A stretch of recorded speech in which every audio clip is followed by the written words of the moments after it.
We come together today on this seventh day of the week, called by some the Sabbath. We do it for many reasons. One of the long-held reasons is to rest. Reverend Craig Scott comments on this aspect of the Sabbath. Sabbath honors the necessary wisdom of dormancy. If certain plant species, for example, do not lie dormant for winter, they will not bear fruit in the spring. We too must have a period in which we lie fallow and restore our souls. In Sabbath time, we remember to celebrate what is beautiful and sacred. We light candles, sing songs, tell stories, eat, nap, and make love. It is time to let our work, our animals, our lands lie fallow to be nourished and refreshed. Within this sanctuary, we become available to the insights and blessings of deep mindfulness that arise only in stillness and time. When we act from a place of deep rest, we are more capable of cultivating what the Buddhists would call right understanding, right action, right effort. Sabbath is more than the absence of work. It is not just a day off when we catch up on television or errands. It is the presence of something that arises when we consecrate a period of time to listen to what is most deeply beautiful, nourishing, or true. It is time consecrated with our attention, our mindfulness, honoring those quiet forces of grace or spirit that sustain and heal us. We light our chalice today to mark this time of rest, attention, and mindfulness.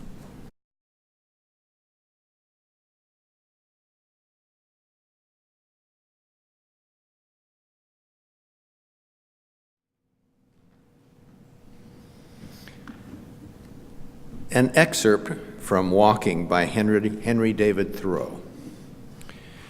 I'm alarmed when it happens that I have walked a mile into the woods boldly, bodily, without getting there in spirit.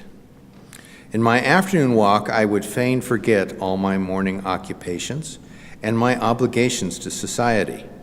But it sometimes happens that I cannot easily shake off the village. The thought of some work will run in my head, and I am not where my body is. I am out of my senses. In my walks, I would fain return to my senses. What business have I in the woods if I am thinking of something out of the woods?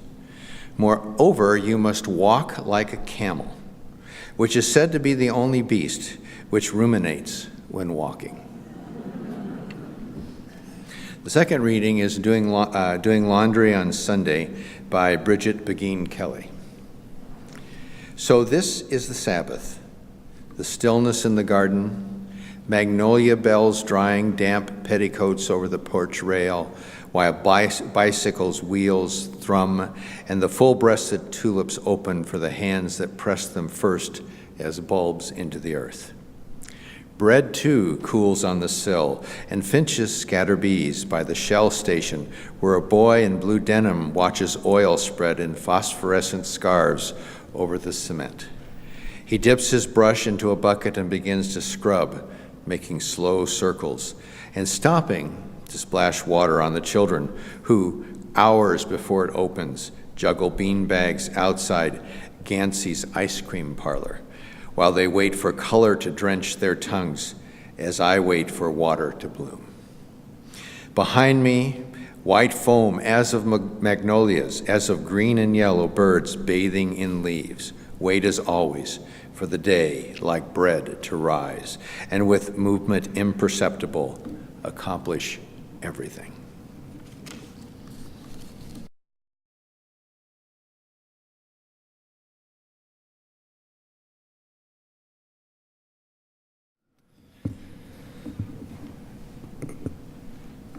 I love pancakes, which is the beginning of any excellent, deeply wise religious treatise. So there I was standing over the griddle, having gathered all the ingredients earlier in the day, because I knew that within the frenzy of my own 2-year-old and 4-year-old, And in addition, this day, my 2-year-old niece, and I being the only adult in the house for a few days, which some people can do effortlessly, not me. It was going to take a miracle for me to prepare these pancakes for them without making some recipe mistake or without there being some griddle malfunction or spilling or burning or neglecting children while cooking, who knows. And one would think that after making this recipe so many times, I wouldn't need to constantly be checking every single measurement and step. But for some reason, I have a deeply inherent distrust of myself and my ability to remember. So even the most familiar, well-loved recipe that's woven into me requires my self-enforced, detailed attention for every single step. So earlier, I got the griddle ready, and now it was showtime for pancakes. I got the kids distracted, at least well enough in the other room. I got all the ingredients gathered, and I was working at double my usual kitchen pace when it was the pancakes themselves that became like a spiritual teacher. Now, if you're new here, you may be thinking, all right, this is what I thought this church was like. And they worship pancakes. But stay with me, because we don't.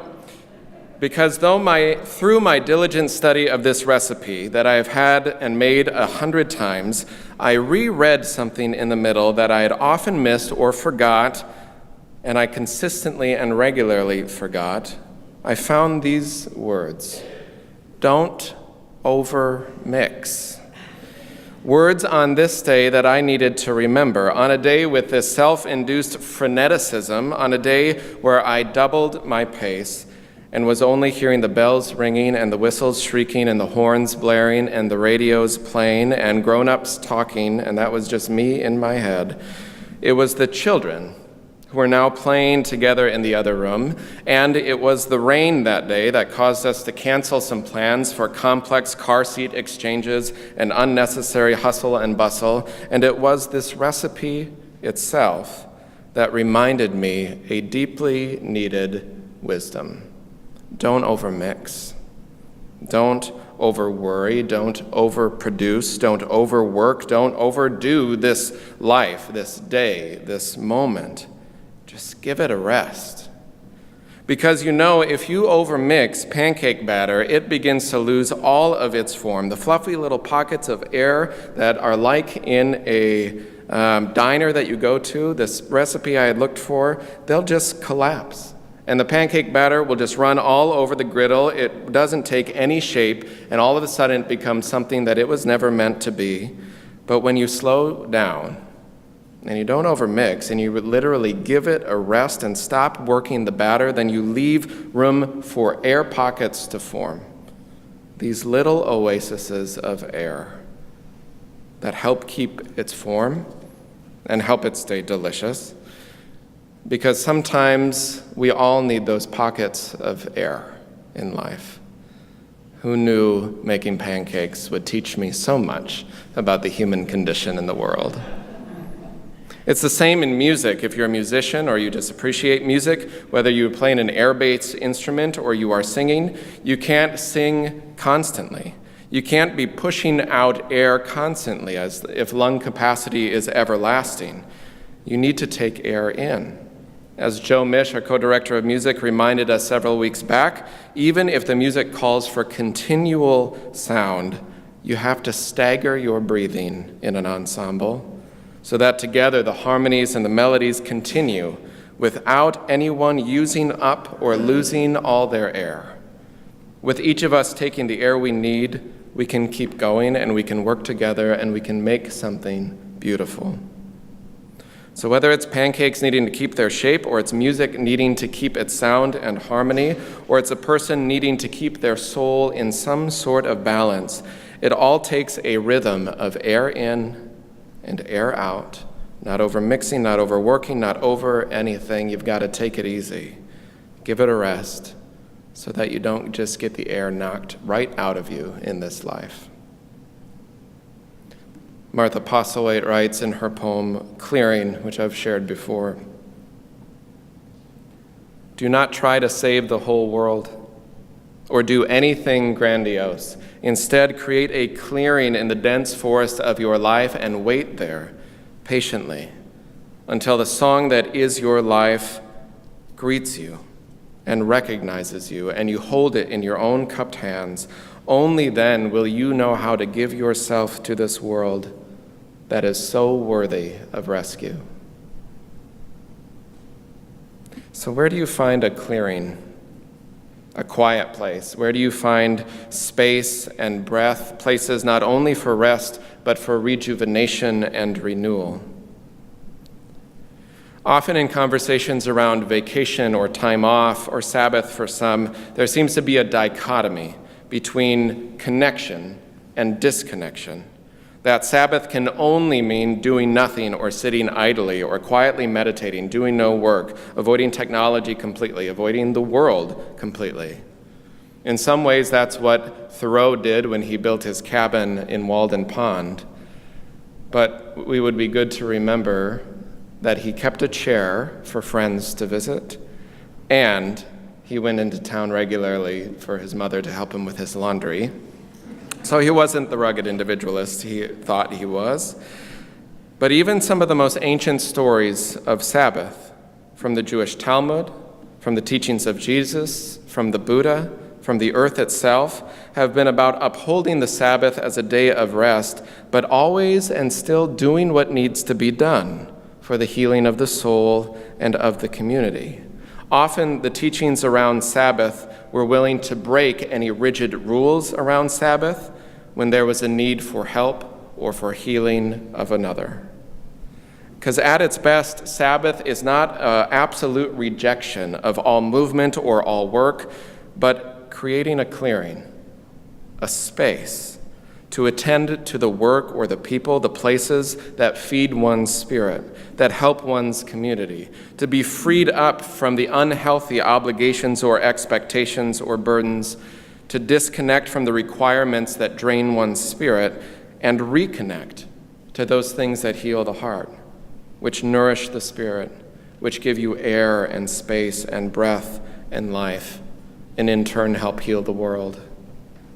In short, Sabbath is about making enough space in our lives for the things that make life worth living. So a few months back, guest preacher Danny Givens was here from the Minnesota Unitarian Universalist Social Justice Alliance, and he spoke about Unitarian Universalism and justice work, and he talked about this tradition, Unitarian Universalism having a good head game, but needing to do a lot of work and connection to go deeper and have a good heart game. Because we are a wordy bunch. And that's not necessarily a bad thing. As Unitarian Universalists, ours is a tradition that lifts up and celebrates and finds wisdom in critical analysis and insight, research and study, the scientific method and documentation and clarity and explanation in how the world works and how we're called to live within it. Unitarian minister Ralph Waldo Emerson said that sermons and one's life and reflections on one's life should be experience passed through the fire of thought. Your own experience passed through the fire of thought. Lifting up the critical mind of reason and intellect, one for the searching for and seeking of wisdom from many sources and places, and that inevitably calls for many words, for wisdom to be passed down by parchment and pen from generation to generation. Our cultural and religious traditions as communities and individuals come from words, spoken, written, sung. Our very lives, our customs and rituals are shaped over and over by language and by story about meaning-making through communication. And yet, even the ancient Hebrew story from the Jewish tradition recalls that the presence of God, of whatever is sacred and holy, is not in the storm, it's not in the wind, it's not in the thunder. It is in the sound of sheer silence that follows all of it. There is something deeply woven in language that linguists and anthropologists remind us that words and language too are crafted only in part by sound. They're also crafted by silence. There is something deeply woven and intricate in how we communicate. That constant noise will be indiscernible in language, that there must be a pause, a break, a stop, not only to make sense of some sentence or idea, these words strung together, but also for emphasis and for power. The greater the use of silence in language, the more powerful a message can become. Wayne Mueller writes about silence and speaks of a friend who's an accomplished guitarist and composer. He speaks of the power of music and voice coming out of the silence, primarily, rather than out of the sound. He calls this listening to the cadence of the rest. He then gives examples of space between words, and in one instance talks about the famous speech from the Reverend Dr. Martin Luther King Jr., "Free at last, rest. Free at last, rest. Thank God Almighty, we are free at last. Rest." And then the crowd roars. Constant communication, constant need for artificial noise is quite common in our modern world. Many people find themselves being anxious when being silent, and I consider myself among them, especially when in groups. When someone speaking loses their train of thought or their place on a page, I kind of anxiously wait for them to find it again. Or when a group discussion falls silent for just what seems like a few awkward moments too long, I'm waiting for something to fill it often. There's something within me. Even in this profession of being trained and encouraged and expected to be comfortable with silence, I have a natural anxiety sometimes, a churning of discomfort that I've had for many years, wanting the silence to stop, because there's so few places in the world where that happens. I'm accustomed to noise. But sometimes, like the hush after a beautiful piece of music, or the sighs that are too deep for words after somebody shares some deep grief or important victory in their life, or the ability to pause and gather one's strength and move forward in a better way. Silence can be powerful and healing and necessary so that we don't run out of breath. Lynn Paramore is the director of the New Economic Dialogue Project. She writes about the American shift from the hope of a more leisured life that we've lost. She says, Americans once talked about building a society where we could be free from constant work. John Adams wrote that he would know that we achieved a secure state if his grandchildren were free to study poetry and music. Jefferson agreed, including the pursuit of happiness and the Declaration of Independence. America's founders envisioned a land where we could enjoy the free time to pursue intellectual, spiritual, and communal interests. At least that's what we thought we might. The cult of endless work, she writes, is not only potentially damaging to the economy, but harmful to our health, detrimental to the things that make life worth living, like forging strong bonds with our families or friends, or communing and being enriched by nature and the arts. So I've been intrigued by what Sabbath looks like in a modern, noisy world. One writer from the Huffington Post, Christine Organ, writes about her own personal reflection on what she considers a modern Sabbath. She said as her family got busier and life got more complex, and weekends and weeknights were filled with activities or sports or extracurriculars, and her career called her to be on all the time, she wrote, I lost a sense of connection to family, to friends, to myself, and to God.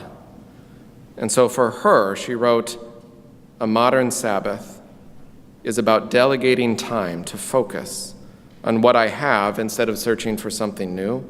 It's a time to disconnect from work or technology in order to reconnect with family or friends, a time to quiet the external noise of life so I can hear my own voice again. She says, for me, the Sabbath means that I will not email or text, surf the web, turn on the computer. I will try to stop watching television if I can convince my family to do so, she says. But instead, my Sabbath day includes rest and music, church and exercise, time outdoors, prayer, meditation, writing, time alone, being still, reading, and focused time with family. She writes a truth that is often hard to practice in a modern technological world and raises concerns over our over-reliance on technology as our main means for communication with others. She writes, it has the potential to trivialize our relationships and prevent personal and social growth. So she suggests 10 ways to take a day off in a Sabbath manifesto, which has this weird paradox to it of having the sense of Sabbath and rest and quiet and not too much obligation, and then gives a list of what you should do to do that. But take that with a grain of salt. Number 1, avoid technology. Number 2, connect with loved ones. Number 3, nurture your health. Number 4, get outside. Number 5, avoid commerce. Number 6, light candles. Number 7, drink wine. Number 8, eat bread. Number 9, find silence. And number 10, give back. So what is your list? Hopefully not an unhealthy obligation or burden or expectation. You'll leave a Sabbath service and now you feel like you have to do something additionally to your life.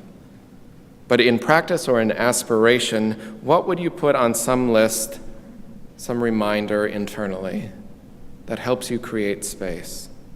10 things or 5 or 2, or just start with 1 that can give you a framework to stop the machine of productivity, the expectations of perfection, that allow you to breathe deeply, to stop, to rest, to find a quiet place wherever you go and whatever you're doing, to find that it's always within you, to ruminate through life, to be like a camel and a well-mixed pancake, and never let your body outrun your spirit, in the words of Thoreau. Whether you call it prayer or you call it Sabbath, whether you call it meditation or reconnection or renewal, it may be the cadence of rest or the opportunity to find a quiet place where there is some natural rhythm in taking a breath, creating space, giving it a rest, because we are not meant to be constantly, always, and forever moving, producing, making, working. It will wear you out. This life can knock the air right out of you. I want you to take a moment and breathe deeply and feel the earth, the floor, and then the earth beneath you. Take a moment to imagine the spaces in your life where you can create some silence. And let's sit there for a moment.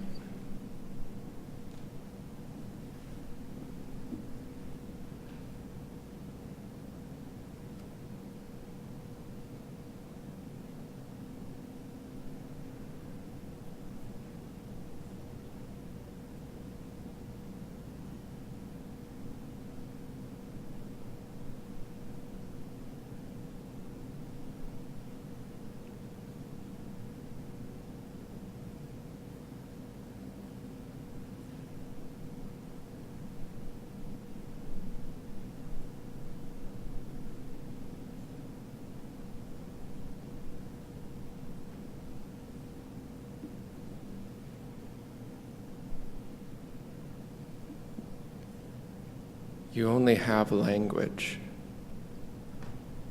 You only have music. You only have connection. You only have strength and creativity because of the cadence of rest, because of practices of renewal, because of moments of quiet and silence and the pauses that separate the noise to give the noise any meaning at all. Give it a rest. Don't overmix it. Leave the pockets of air in your life open so you can breathe and wait like bread for the day to rise, and without any effort at all. you'll accomplish everything. May it be so. Amen. I invite you to join hands as you're comfortable, or place a hand over your heart and breathe deep the breath of life. There are pockets of air if we help create them for ourselves and for one another.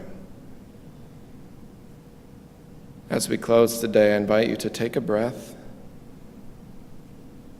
and find places to do it in your life. And when the world becomes too frenetic and too busy and too hard for you to create that space on your own, come here. We will hold the space for you. May it be so. Amen.